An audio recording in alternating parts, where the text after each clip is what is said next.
Well, before we get started, I just want to take care of a little business. I need to give this back to you. Oh. This is the monkey that Deb's daughter and I trade back and forth when we see each other. It's kind of a little game that we play. Mm-hmm. It's Mr. Banana. Mr. Banana, the monkey. Yeah. I want to give Eden another little present, so I looked in my box of gifts that I keep in the closet, and I got for her the Crazy Cheese Puzzle. Oh, she's gonna love this. I'm not sure what age it's for. It could be super easy. It doesn't matter. She'll create a game out of it if it's a boring game. There you go. She has a couple of things that she gave me to give you as well. Really? She knew that we were going to be watching a scary movie. So she drew this picture for you. Look at that. Yep. This is a bat. Yep. And this is a bat. And this is a bat. And this is a ghost who is throwing poison onto all of the bats. Well, I'm not sure Eden knew this, but bats are very significant on this show.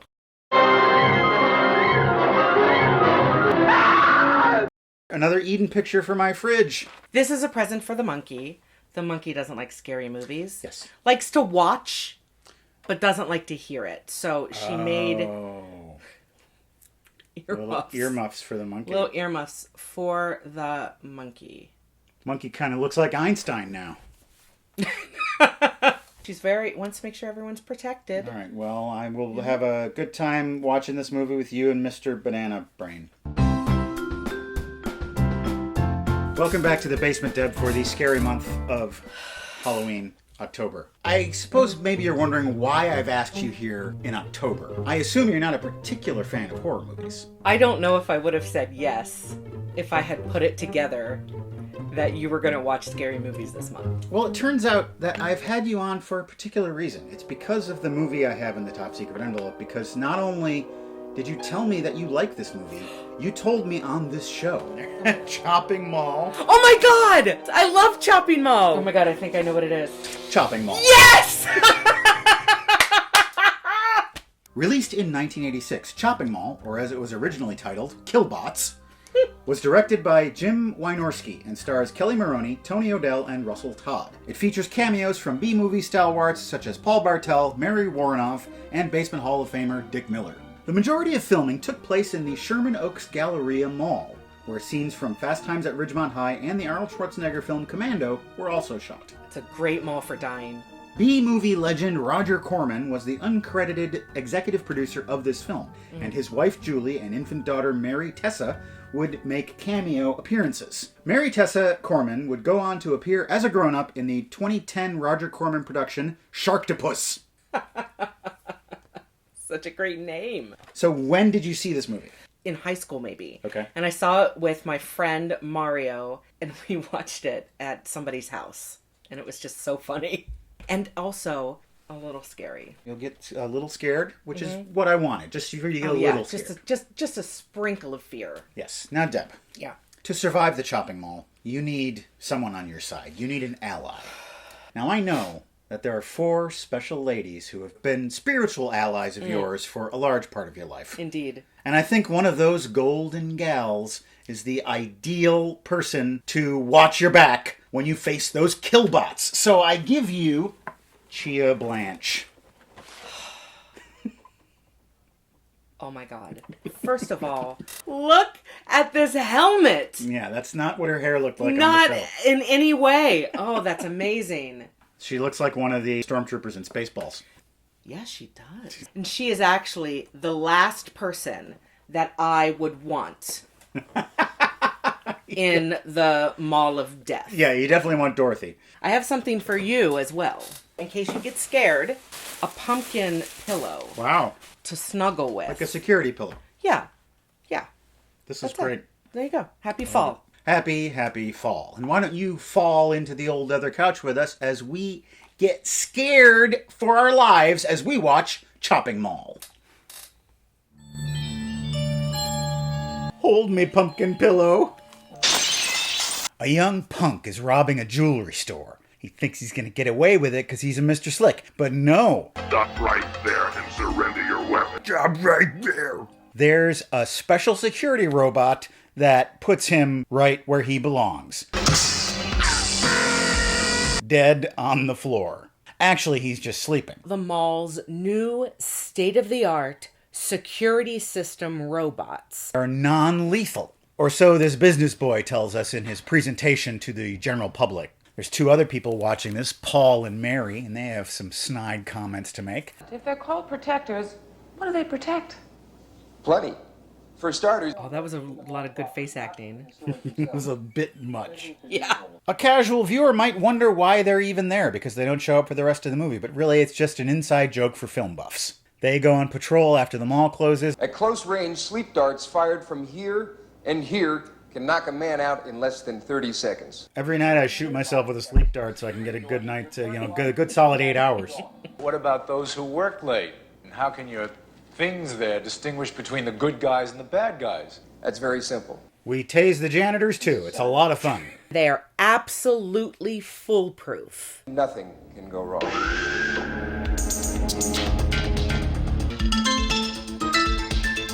Those sodas are going down. They're going down. Yes!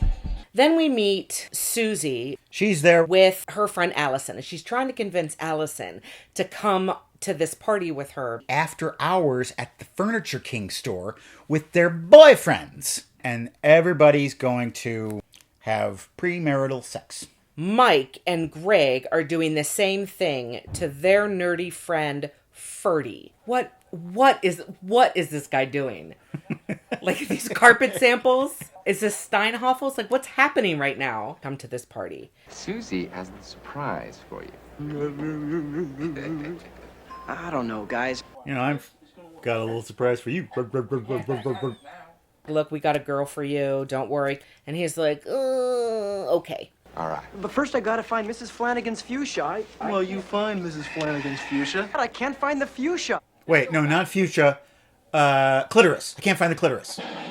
I don't think any of them can. Michael goes and sees Leslie. He gives her a little boob grab, which is probably his standard greeting for her. But her father is there, and he sees the whole thing. He doesn't like Michael, and we, the audience, also don't like him because he's very unlikable. Daddy, he was just telling me how he couldn't wait To take my virginity for the 4th time. Why do I have the feeling I'm going to regret this in the morning? You've had yourself a very rough first week. You owe yourself a little blowout. Well, she's already had a big blowout.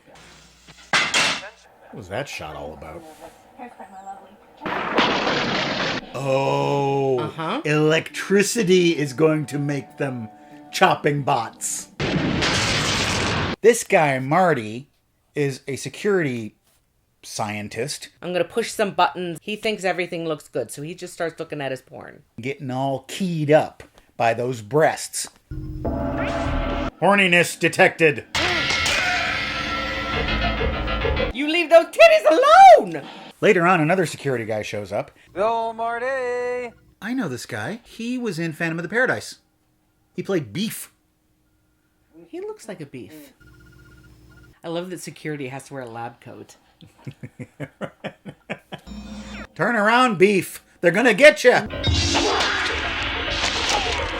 The guy at the presentation said they have sleep darts. He didn't say anything about that. Now we go to the furniture store where the couples are having their party. Ferdy is introduced to Allison. Oh, what a nice young lady. They're gonna get along just fine. While the kids are whooping it up at the Furniture King, the security bots go on duty, patrolling the mall, making sure that any intruders will meet with the lethalist of forces. Each of them is soiling a different part of the Egyptian cotton sheets that their boss was hoping to sell the next day. This is a very weird way to undress. Because he didn't see any of it.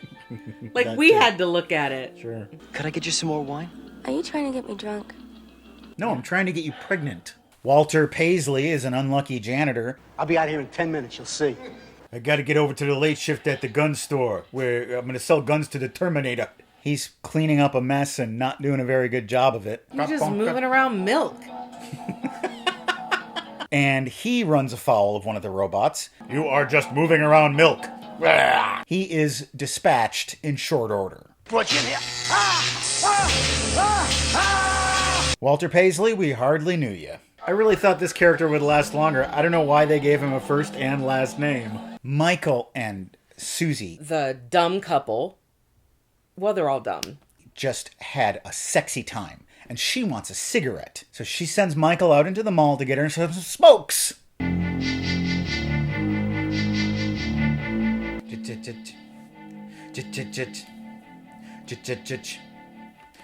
This song is called Jijijich.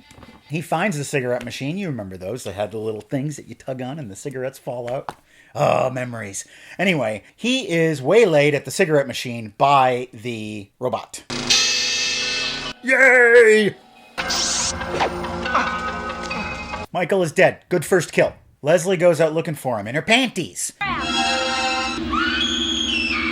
Pretty soon, Killbots find her. Now we find out. Okay, now they have laser beams. Did the lightning give them lasers? Ah, got him in the butt! And this happens. So everyone gets to see that, including us. Well, that's what I came here to see. I'm done. Thank you. Have a nice day. The bots converge on the Furniture King. They see intruders in there, and they're going to go get them. First things first, they got to get their clothes, their pants, their bras, their shoes, their socks, and their shirts. Oh no, all the security doors have closed. What kind of mall is this? This is a maximum security mall. The security doors don't open till 6. Wait, we can crawl through the air ducts and get to the parking garage that way. Let's go for it. They load the ladies into the air ducts first. Come on, keep going, keep going. Keep touching my butt! But before the guys can come in, the Killbots come into the room and start shooting at them. So now they're separated. The girls are crawling through these very roomy air ducts. Somebody, Leslie, I don't know these names. They seem to exchange their names freely. One of the ladies, it's Susie. Susie's kind of the weak link. I gotta get out of here. This duct is too huge. I gotta find Greg. He needs me. Susie, stop it. Susie Cream Cheese, honey, what's got into you? So all the ladies get out of the duct and they go looking for the boys. The boys, in the meantime, go to Peck and Paw's sporting goods store and they load up on guns. They've got assault rifles and they're ready for a shootout with the bots. The guns aren't working on the robots very well. But when you roll a canister of gas underneath them and shoot that with a bullet, it causes a big explosion, which kills one of the bots. I got an idea. We do the same thing that we did here 2 more times. It doesn't really.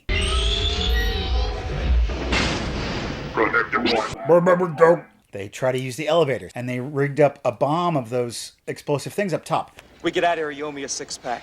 That's what my life is worth. The girls are in a gasoline store. I don't know where they are. There's all kinds of cans of gasoline. Take the cap off and stuff the cloth in. Sound like you've done this before. I blew up that science building in Madison back during the war. Allison finds a flare display. She tucks one of them in her blouse. Maybe this will come in handy later on. Who knows? Probably not. Thank you, and have a nice day. Okay, she did. They trap one of the bots in an elevator.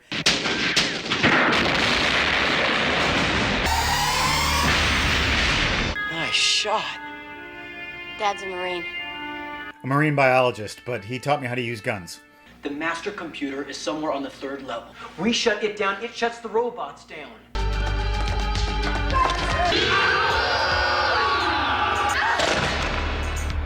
We need a cleanup on ground level. Cleanup. Where's that Paisley guy? Done with that milk yet? He come over and clean up his body? I think it's the most exasperated thing that's ever been said on this show. He's just pushing around milk! Allison, you alright?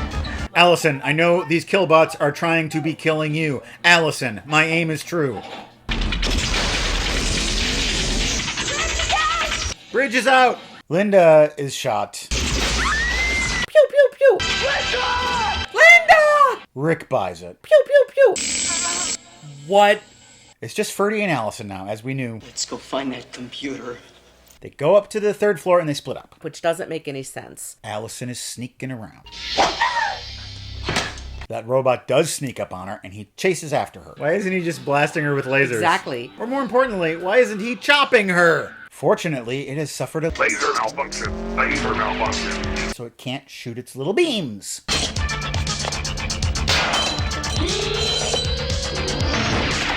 Dummy! And now we think he's dead. Is he dead? We don't know. He looks dead. but we don't know. Thank you. Have a nice day. His laser doesn't work anymore. Now it's just, you just need to outrun him all night. It's done and done. She's fine. And that's why she kicked that locker closed with her shoe, so that we knew she had some good sneakers on, because she's going to be running a lot. It all makes sense. Everything in this movie makes sense. It's very logical. Allison runs into a paint store. I found the fuchsia. She spreads paint all over the floor, and she spreads turpentine all over the floor. The robot comes in to get her. He gets on that slippery paint, and his treads just start spinning. He can't find purchase on the floor. I forgot that I hid this flare in my bosom. Lights it up, and she says... Have a nice day! And the robot is dead. Now I have time to check out that sale at Pottery Barn. Speaking of dead... Ferdy is not dead. He survived, and they come together in a triumphant nerd hug. Brains and chastity save the day in the end. Peace on earth. Have a nice day. Bam! Chopping mall. No chopping. None. Not a single chop. Not one chop. Not even a slice. They could have given the robots some sort of tool that was intended for mall maintenance that they could use to chop. That was the most disappointing thing about the movie for me. I actually loved it. I thought it was great. Yeah.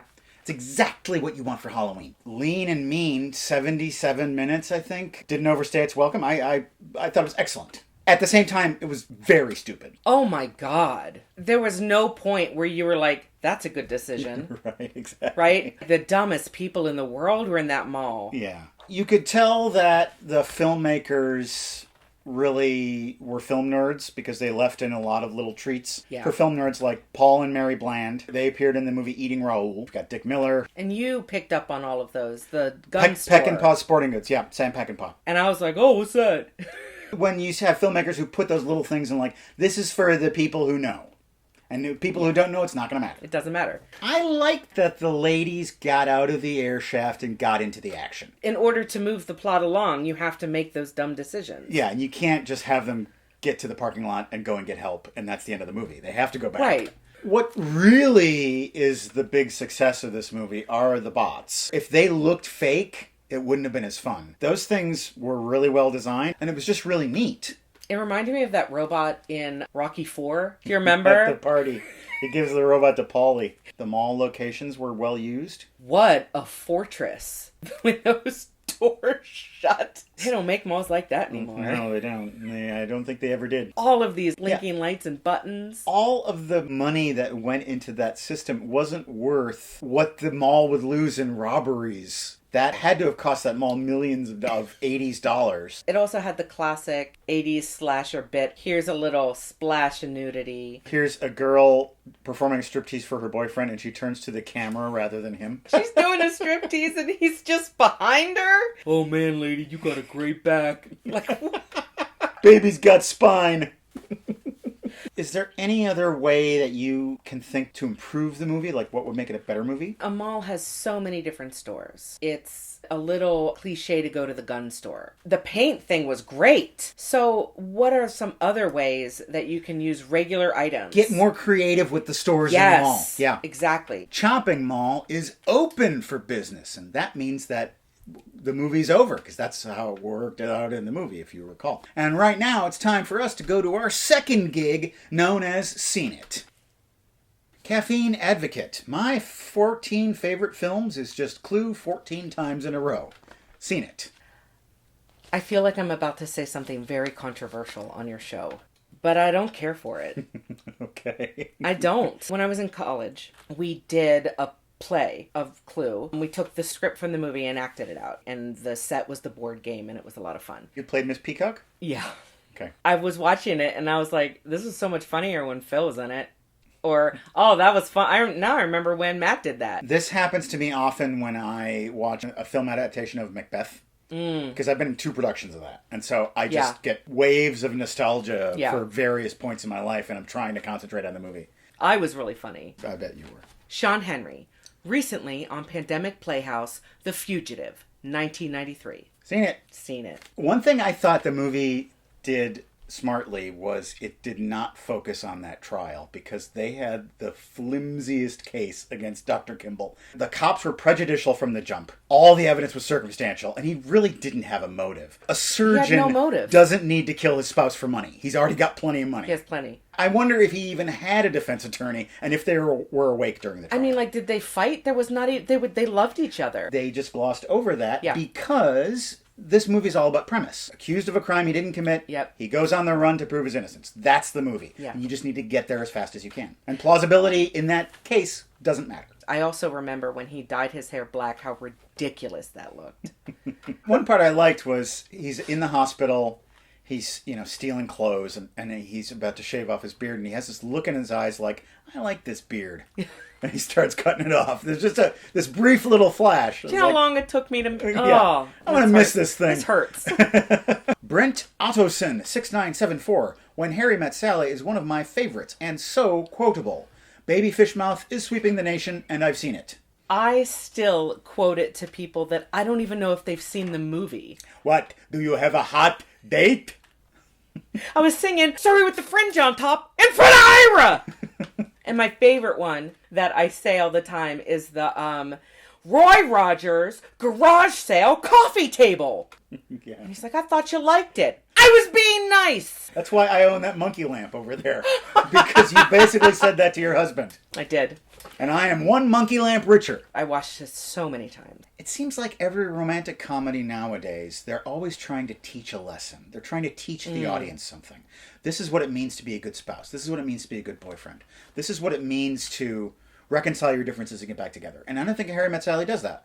It's just these two people who are sort of wandering around each other and figuring things out. And we're sort of figuring it out along with them. You don't think that it's trying to teach a lesson? I think it has a little bit of a push in one way or another. Insofar as any movie does that. Right. But I think so many rom-coms are a lot more heavy-handed with it. And I think that's another success of this movie is that Nora Ephron was the screenwriter, but she and Rob Reiner really developed the whole story together. So in a way, the movie was written by Harry and Sally. Our last movie and seen it is To Sir with Love. I have seen it. That was sent by the studio that made that box set. 6 remastered movies. It's a beautiful set. I have also seen it. What did you think? I didn't like it. Okay. I was very disappointed that I didn't like it because I love Sidney Poitier. Yeah, I was a little bored by it for a lot of it. Sometimes it's difficult to go back and watch these movies because the conversation around that context is different now than it was then. And so you're just like, what am I watching? Right? Yeah.